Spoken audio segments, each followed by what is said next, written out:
Guys, study with Abhijit में आपका स्वागत है। आज हम लोग जिस इंडियन थिंकर के बारे में डिस्कस करने जा रहे हैं उनका नाम था रविन्द्रनाथ टैगोर। आप इनके बारे में जानते ही हैं, इन्होंने ही गीतांजलि लिखा था और इन्हें ही पहला उसके लिए नोबेल प्राइज़ भी मिला है। लेकिन आज हम लोग डिस्कस करेंगे कि इन्होंने अपने हमारे एजुकेशन के लिए इंडियन एजुकेशन सिस्टम में क्या क्या इंक्लूड करने की बात कही थी, उनमें से क्या क्या चीज़ इंक्लूड हो पाए, आज उसे ही डिस्कस करने वाले हैं।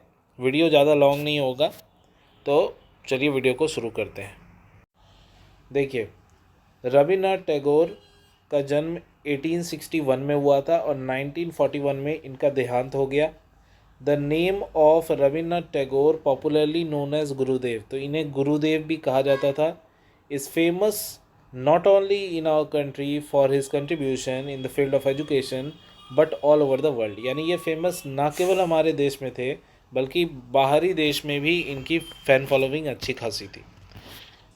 एशियाज़ फर्स्ट नोबेल लॉरेट, जैसा मैंने आपको बताया कि ये एशिया के पहले नोबेल विनर थे।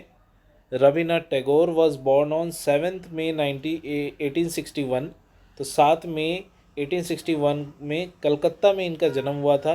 ये अपने फादर के 14th सन थे।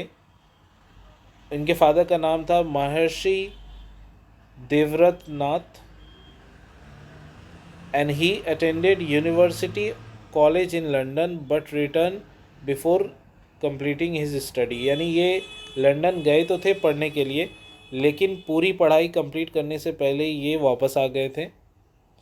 1909 में हिज वर्ल्ड फेमस बुक, इन्होंने अपना वर्ल्ड फेमस बुक जो कि गीतांजलि है उसे पब्लिश किया था and he went to England in 1912 with it.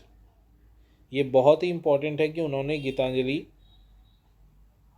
कब लिखा, ये आपको याद रखना है। और 1913 में, ये भी बहुत ही इम्पोर्टेंट फैक्ट है, 1913 में इन्हें अवार्ड मिला था नोबेल प्राइज़ फॉर लिटरेचर।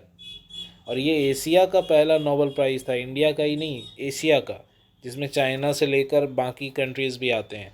उन सब में सबसे पहला नोबेल प्राइज़ लिटरेचर के लिए इन्हें ही मिला था 1913 में। That education is highest which not only impart information and knowledge to us but also promote love and follow feeling between us and the living being of the world। ये कहा था टैगोर जी ने एजुकेशन को लेकर। तो ये कोटेशन है उनका, उनके द्वारा खुद बोला गया, तो इसे तो आपको हूबहू जैसा लिखा वैसा ही लिखना होगा, आप इसमें कोई चेंजेस नहीं कर सकते हैं। शांति निकेतन एंड विश्व भारती, तो शांति निकेतन विश्व भारती से रिलेटेड क्या है देखते हैं। He started small school of education in 1901, तो इन्होंने एक स्कूल स्टार्ट किया था 1901 में and later is school was develop into university, और बाद में इनका स्कूल जो है वो यूनिवर्सिटी में बदल जाता है। And the rural reconstruction centre known as Vishwa Bharati, और वही आगे जाके उसका नाम पड़ता है विश्व भारती।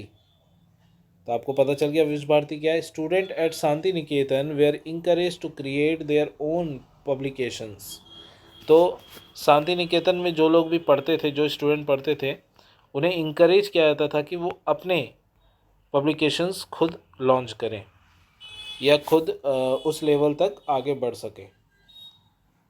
को एजुकेशन एंड रेसिडेंशियल इंस्टीट्यूट था ये। It is based on the concept of freedom of the mind, कहीं ना कहीं concept of freedom of the mind पे बेस्ड था। मदर लैंग्वेज में यहाँ पे सब कुछ सिखाया जाता था, तो मदर लैंग्वेज ही यहाँ का मीडियम ऑफ इंस्ट्रक्शन था। वेल इक्विप्ड लाइब्रेरी था यहाँ का। तो ये सब चीज़ें इस इंस्टीट्यूट से रिलेटेड थी। अब टैगोर जी ने एजुकेशन के लिए क्या क्या पॉइंट्स दिए, देखिए मैंने हर वीडियो में आप देख रहे होंगे कि मैंने सबको पॉइंट में आपको समराइज़ कर दिया है, लेकिन आपको पॉइंट को एलाबोरेट भी करना होगा अपनी भाषा में। ज़्यादा नहीं, 2 से 3 लाइन करके अगर आप पर्टिकुलर पॉइंट में लिखते हैं तो ये सफिशिएंट होगा एक लॉन्ग आंसर के लिए भी। तो एम ऑफ एजुकेशन में उन्होंने बोला सेल्फ रियलाइजेशन, यानी एक स्टूडेंट को सेल्फ रियलाइज़ होना चाहिए कि उसका गोल क्या है, उसका एम क्या है। इंटेलेक्चुअल डेवलपमेंट, एक स्टूडेंट में इंटेलेक्चुअल डेवलपमेंट आना चाहिए, सोचने समझने की क्षमता उसमें डेवलप होनी चाहिए। फिज़िकल डेवलपमेंट भी आना चाहिए, यानी वो कमज़ोर नहीं होना चाहिए, फिज़िकली फिट होना चाहिए, स्ट्रॉन्ग माइंडेड होना चाहिए। लव फॉर ह्यूमैनिटी, उन्हें उसे मानवता से प्यार होना चाहिए। Establishment of relation between man and God, उन्होंने मैन और गॉड के बीच में रिलेशन स्थापित करने की बात कही थी। फ्रीडम की बात करी थी उन्होंने। को रिलेशन ऑफ ऑब्जेक्ट्स की बात की थी। उन्होंने बोला कि मदर टंग में ही हम सब कुछ सिखाएंगे, मदर टंग ही हमारा मीडियम ऑफ इंस्ट्रक्शन होना चाहिए। मॉरल और स्पिरिचुअल डेवलपमेंट भी एक बच्चे में हमें डेवलप करना है, और सोशल तो उसे बनाना ही है, तो सोशल डेवलपमेंट भी उसमें होना चाहिए। ये उनका एम ऑफ एजुकेशन था जिसके लिए वो काम कर रहे थे। फिलॉसफी क्या है उनके एजुकेशन की? उनके अनुसार तो हारमोनी विद ऑल थिंग्स, हर चीज़ के प्रति आपका हारमोनी होना चाहिए। प्रिंसिपल्स ऑफ फ्रीडम, आपका फ्रीडम के प्रति कुछ प्रिंसिपल्स होने चाहिए। Principles of creative self expression और active communication with nature and man, ये था इनका फिलॉसफी। अब देखिए इनके अनुसार टीचर कैसा होना चाहिए। ही awarded the Guru to be an ideal, यानी इनके अनुसार टीचर का स्थान गुरु जैसा होना चाहिए कि वो स्टूडेंट के आइडियल बन सके। टीचर को एक फैसिलिटेटर की तरह काम करना चाहिए। देखिए फैसिलिटेटर का मतलब क्या होता है, बहुत लोग ये नहीं जानते होंगे, आज मैं आपको क्लियर कर देता हूँ फैसिलिटेटर मतलब क्या होता है। तो देखिए फैसिलिटेटर मतलब हुआ वो व्यक्ति जो, मान लीजिए आपको कोई प्रॉब्लम होता है, तो अगर मैं आपका प्रॉब्लम खुद सॉल्व कर दूं तो मैं फैसिलिटेटर नहीं हूं, मैं तब एक गाइडर या एक टीचर हो सकता हूं। लेकिन अगर मैंने आपको इससे रिलेटेड आइडियाज़ दिया, आपको हेल्प की, लेकिन आपका प्रॉब्लम सॉल्व नहीं किया, सॉल्व आपने खुद किया, मैंने सिर्फ आपको मार्गदर्शन दिया, डायरेक्शन दिया, हेल्प किया, तो मैं तब एक फैसिलिटेटर की तरह काम कर रहा हूँ। आप समझ पाए हैं फैसिलिटेटर क्या होता है? A teacher is always a learner, teacher को एक लर्नर की तरह होना चाहिए, हमेशा चीज़ों से सीखनी चाहिए और समय के साथ अपने अंदर बदलाव लानी चाहिए, अपने पढ़ाने के तरीके में बदलाव लाना चाहिए, जिससे कि स्टूडेंट को ज़्यादा से ज़्यादा बेनिफिट मिल सके।